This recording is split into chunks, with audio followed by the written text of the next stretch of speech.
We gotta have our hard hat today. We gotta put the hammer down early, all right, and send a message. We've got to be able to have our lockdown defenders in this locker room ready to go from the tip. We've got to have our glove, our selflessness, and our glue. We've got to have our people that are the glue tonight to what we're doing. And we've got to make sure we have our Windex, all right, cleaning up the glass, and everybody can be the Energizer Bunny tonight, right? It's going to take a 40-minute collective team effort of all of us being locked in. A lot has happened in the career of Caitlin Clark over the course of just the last few months. She has essentially taken over the hearts and minds of the entire nation and has become a true household name. I mean, even my parents recognize who she is now, and when you reach that level of success, every game she has is an event.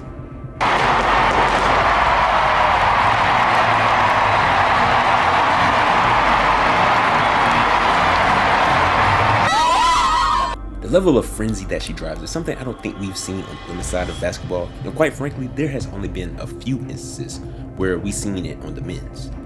But for all of this love that she's been getting, you've had the other side that can't wait to see her get destroyed.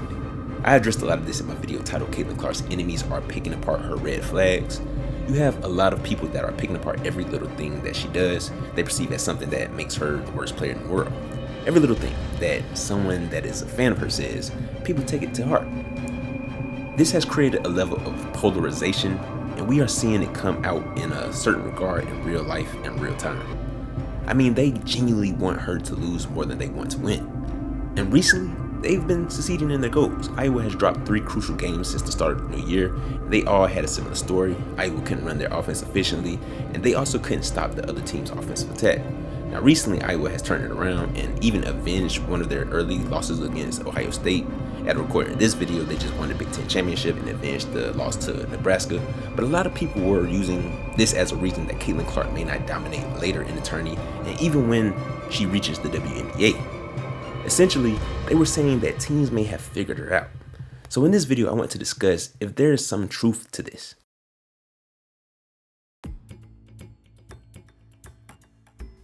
If you had to give Caitlin Clark a grade for her performances these last 4 years, she is acing your assessment with flying colors. Part of the allure with her game and what has made her a household name is just the sheer unbelievability to the numbers that she puts up. As a freshman, she put up 26.6 points a game, 5.9 rebounds, and about 7 assists. Sophomore year, she put up 27, 8, and 8. Junior year, she puts up 27.8, 7.1 rebounds, and 8.6 assists. This year, her senior year, she is putting up a whopping 32 points a game, 7.3 rebounds, and 8.7 assists. Her output has been insane, and clearly something we haven't seen before. To reach those numbers, one would think that she would have to have the ball in her hands a ton to be able to reach those impressive feats, and you would absolutely be correct. Her usage rate has been off the charts as well for her career. She has an average of almost 38%. With this season, it has been all the way up to about 40.5%. This is crazy because most number 1 options on the team, you will see their usage rate fall anywhere between 27 to 32 at its max. Now with the usage rate, this is essentially the amount of times the ball is in a player's hands, as it pretty much tracks field goal attempts and turnovers, if I can give a simplified explanation of the metric. But in spite of having such an insane usage rate, her efficiency has not waned, as her true shooting percentage is around 62%, which is elite. Her PER is the highest it's ever been at 44%. And her box plus minus is 21 at the making of this video. To put it shortly, with more touches, she gets more dominant. But teams have sort of began to use this against her.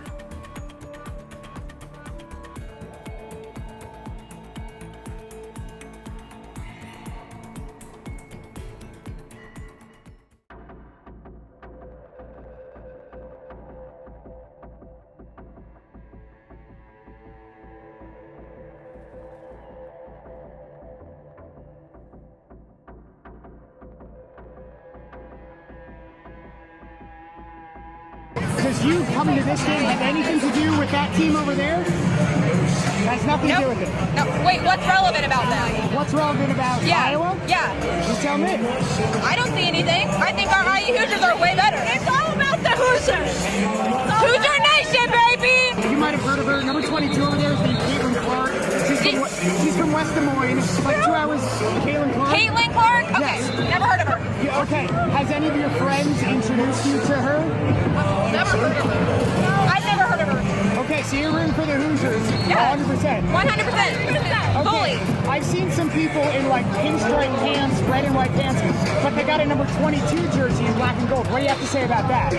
I think you're colorblind because all I see is cream and crimson, baby.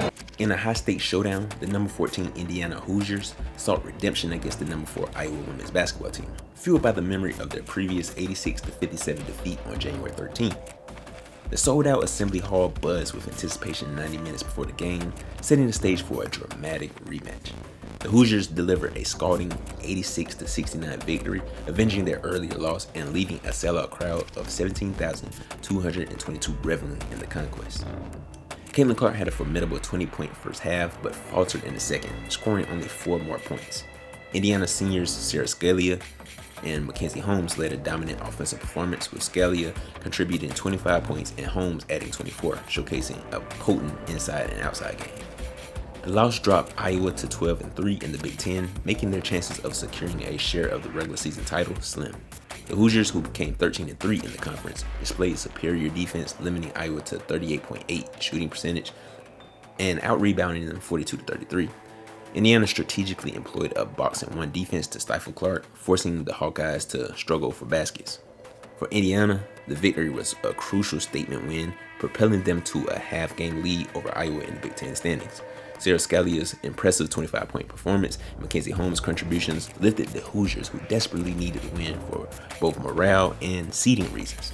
The Hawkeyes, facing a significant challenge, encountered an intense defensive effort from Indiana, resulting in a frustrating 86-69 defeat. Despite Clark's near triple-double of 24 points, 10 rebounds, and 9 assists, the Hoosiers' defense effectively limited other Hawkeye players. Sydney Parrish's three-point barrage in third quarter further fueled the home crowd's excitement, solidifying Indiana's control over the game. The Hawkeyes, visibly struggling on both ends, faced a disheartening loss, with Clark unable to carry the team alone. This dramatic clash highlighted Indiana's determination for redemption and the Hawkeyes' struggles to find offensive support beyond Caitlin Clark. As the Hoosiers bask in their triumph, Iowa grappled with defensive lapses and offensive stagnation, emphasizing the challenges they must address moving forward in the Big Ten tournament. If you go back to the previous losses before Indiana, Ohio State and Nebraska implemented a similar strategy of just letting anyone but Caitlin Clark beat them and throw everything we have at Caitlin Clark. In the matchup earlier in the season against University of Northern Iowa, UNI employed a trap and switching defense in transition to slow down her decision making and really stop her pace. Now, we all know Caitlin Clark likes to get out in transition and shoot the logo threes or catch a streaking teammate going down the lane and hitting her for an easy dime. But they were able to get the ball out of her hands early on and really get her teammates to make plays for her. So this was an effective strategy, and this is something that later teams like Indiana and Nebraska would try to employ on her to really just slow her down. And if she beat that initial defender, there's somebody else always there waiting for her in the gap.